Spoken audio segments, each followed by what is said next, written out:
Doctors are among such people. They often invite their patients to reveal the most intimate details about their lives to determine what ails them. We are meeting such an individual today in the person of Dr. Lavida-Thomas Richardson. She was born and raised in St. Kitts. After completing her graduate degree at the University of the Virgin Islands in St. Thomas, Dr. Thomas Richardson attended Howard University of Medicine in DC and did her residency in St. Vincent's Medical Center, Johnsonville, Florida. Our guest now resides in the US with her family, and she's back home for a brief visit. So it's our pleasure and privilege to have you here on Good Morning SKN. Welcome, Doctor. Thank you. Good morning. It's also my pleasure to be here. Thank you for inviting me. Thank you for taking our invitation. So what exactly is a family doctor, and why did you decide that that's what you wanted to do? So family medicine as a field in general is actually a vast field. I decided to go into family medicine because it encompasses care for individuals from birth to the grave, literally. So you can look after babies or you can look after elderly patients. The family medicine specialty falls under primary care. It's one of the primary care fields. And it allows you to be a little bit more flexible in terms of the variety of patients that you can see. For example, I can treat somebody with an acute abscess or manage a chronic disease like high blood pressure, diabetes. So there's a lot of variety in it. I think that's what I like about it. And as a field, whenever you can see a baby, for example, growing up and monitor their care and development over time, then see them blossom into adolescence and then early adulthood, and as they age, it's always a very rewarding to know that you've been a part of that process. However, with the changes that we have in medicine and people move a lot, you don't always get to appreciate that. So it's something that I relish doing. I like when I'm seeing different family members because you can always play on an event that happened in the family, whether it's a death or a celebration. I actually feel like I live vicariously through my patients. So when they're having, events, I'm like, do you have pictures? You went to your daughter got married. Oh, this is so, and that's the highlight really for me of my visits with my patients. I enjoy learning about their lifestyles and the things that they're able to do, in addition to taking care of whatever medical needs they have. That's very fascinating. You basically are with us for our entire life cycle. Yes. Right. Listening to you speak just now, I realized that there was a sense of intimacy that perhaps the family will get when they come to someone like you, as opposed to, different practitioners. How does your approach vary, say, with the ages? I know it's specific to the ailments as well, but is there a particular approach that you take when it comes to people of different ages? Absolutely. So, it depends on the type of practice that you have. And again, because family medicine is so vast, you can kind of choose where you want to focus. So there are those family physicians, for example, that might be in a rural area, and they also cater to obstetrics and gynecology.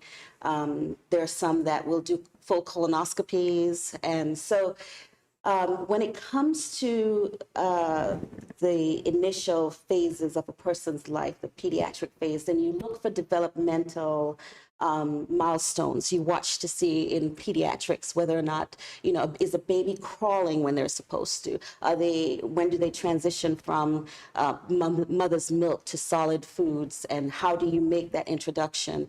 What are their vaccination needs, making sure that the immunizations are up to date for each stage of their life cycle. And for example, a toddler, when you get to that stage, you have to start thinking about what does a toddler preventing accidents and injuries in toddlers. And so you have to educate at each phase of a person's life.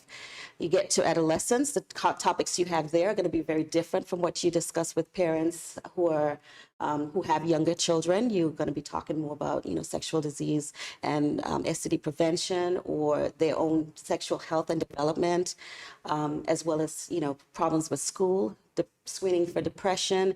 And some of those continue in later life. You also still have to screen for depression. You screen for breast cancer at certain stages of a person's life. You screen for cervical cancer. You do all different types of routine medical care and screening. And then on top of that, you also have other ailments that people might have. So you have to think about what do they need, because the only time sometimes you have to address these things is when this person comes into you. So you have to say, okay, you're a 30-something-year-old male and you're smoking. We need to discuss your smoking cessation. I know you're here for a sprained ankle, but you try to tie everything into, if you stop smoking, that will help your ankle. And you try to find ways to, bring in the other health issues that people and screenings that people need into the conversation, so that you try to address overall health. We've learned a lot so far about what a family doctor is. We've seen you take us through the life cycle, so to speak. We're going to change gears just a little bit, because I understand that you have a creative side. Yes. Dum, dum, dum. So, as you know, I grew up here, and I love dance. That is probably my number one love is dancing. It allows you to express yourself through body movements and music, and sort of transport yourself to a whole different arena, so to speak. So I enjoy dancing. I've always enjoyed dancing, but in addition to that, I like acting as well, and I sing very well in the shower, as most of us do. So singing is probably not my forte, I would say. But so whenever I get a chance to perform or be on stage, I enjoy it. I'm actually in charge of our church's sacred dance ministry. I'm the leader for that ministry. And that falls under the leadership of Bishop Vaughn McLaughlin and Lady McLaughlin. It is a very dynamic, non-denominational church, and it gives me spiritual grounding as well, and allows me to be creative in coming up with routines, or, and gives me just that little bit of exercise that I need. As we get older, the more exercise we need, because our metabolism slows. So I definitely enjoy doing that, although the body is aging. So there are occasional, well, it's the mileage that matters, right? So it would definitely get into that stage where there are cracks and pops and pains where you didn't even know that you had things that could hurt. So I have to be very careful about what I do, because I've always been active, not just with dancing, but also even sporting activities. I played netball when I was here. I did track and field when I was here, long jump and high jump. And so I was very, very active as a child. So I've now narrowed it down to just being able to dance. And then when I can't dance, then I'll walk a little bit and if I could get into a body of water, then that's great. Because, when you're hurting, water is like the best way to get exercise. And y'all are blessed here because you have the beach. You can go anytime and relieve yourself of any aches and pains, and just literally allow yourself to float and be lifeless in the body and in the body of water, and allow yourself to relax and get the exercise at the same time. So that's good. So yes, I do have a creative side of me. Sometimes I wish I could explore it more, but the truth is there's always limitations in where you can spread yourself and how much you can do. So Right. I'm actually reading here that many, many moons ago, you entered some teen pageants. Yes, so I went to Bastyr Junior High School at the time. I think it's now changed. It's Washington Archibald High School. Is that correct? Yes, it is. Okay, so it was Bastyr Junior High School, and I entered the pageant there, the talented teen pageant there.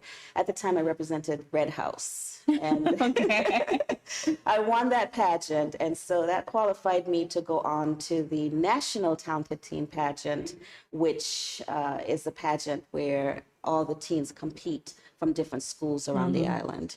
And I was able to win that pageant as well. Wow. So with that, I went on to do Hal Jackson's Talented Teen International. Unfortunately, he's since passed, and I don't know if that pageant still exists.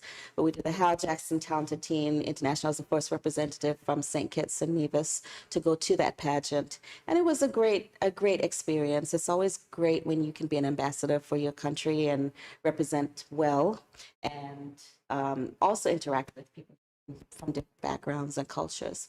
So, and let's see, was that it? No, I also entered the Caribbean Talented Teen pageant, placed first runner-up in that one. And then finally, my final competition was at the University of Virgin Islands, where I did the competition there. I was able to be Miss University of the Virgin Islands. So yeah, several pageants. Yeah. You're a pageant girl. Yes. Historically. So if medicine doesn't work, you would. I have a lot of interests, and I think sometimes that's the thing that I'm like, well, should I do this or should I do that? And so, you know, they always say, if you could get paid doing something you love, what would you do? And I honestly can't pick, you know? So I think that's a good position to be in. Well, Some people can't. Sometimes, but sometimes it leads you down that, you know, if you have that tendency to wander, you go down that road and you're like, I'm not sure if I'm supposed to be here. So I like everything from even, you know, real estate, Real estate? yeah. Wow. Yeah. And, you know, buying, flipping homes. You see the shows on TV, you're like, yeah, I'd love to do that, you know, decorating and anywhere from that to yeah, if I could get paid to be on stage, you know, Broadway show or whatever, that would be great, you know. But you know, medicine is my love because I really do enjoy interacting with patients. I enjoy meeting people. I enjoy finding out about their cultural backgrounds, their family, their lives in general. And honestly, a lot of people simply, when they come to see me, they want to talk. They just, there's nobody else to talk to. And they have, some, like you said, intimate and personal details of their lives that they would like to share. And you are there to listen sometimes, not even give advice, just listen. So I like that role as well.